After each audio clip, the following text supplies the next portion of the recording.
Hello students, welcome to class again. My name is Miss Vera Udogu, your basic science tutor. So today we'll be talking about habitats. So at the end of this lesson, you should be able to understand what habitat is. You should be able to identify the different types of habitats and also the organisms that live in these various habitats. Habitats are natural areas in which living things like plants and animals make their homes. The natural dwelling place of any living organism is its habitat. Now, this habitat must meet all the environmental conditions that will enable this organism to survive. So, the main function of habitat is to provide a setting for the continuance of living things activities. It plays certain roles in the life of living organisms by providing a place for them to survive, to grow, to develop, to breed, give birth to new ones, and provide shelter and a place where their own species can gather. So there are basically three types of habitats. We have the aquatic habitat, the terrestrial habitat, and the arboreal habitat. So the first is terrestrial habitat. These are the ones that are found on the land, like forests, grasslands, deserts, shorelines, your farms, in towns, in cities, in caves, in mines, just any animal that is found on land is classified under the terrestrial habitat.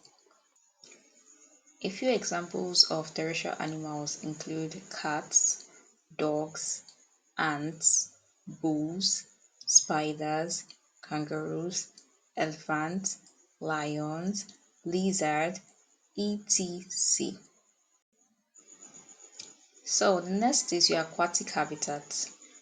Any plant or animal that lives in water is classified under the aquatic habitat.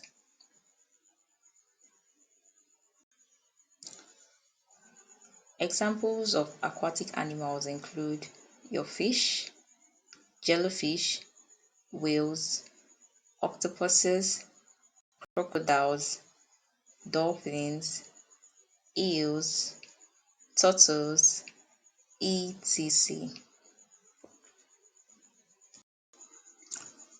The next is the arboreal habitat. Now, arboreal habitat is a home for organisms that live in trees.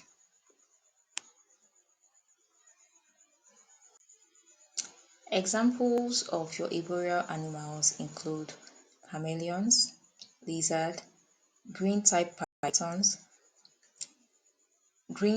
pythons rather, tree snails, koalas, squirrels, cats, monkeys, parrots, and so on.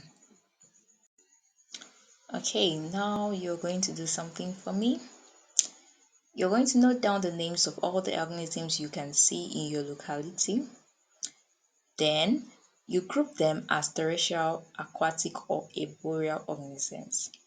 And finally, you count the types of organisms in each group. Thank you so much for your rapt attention. We've come to the end of today's class. I hope you learned a lot. I hope to see you in my next class. Bye.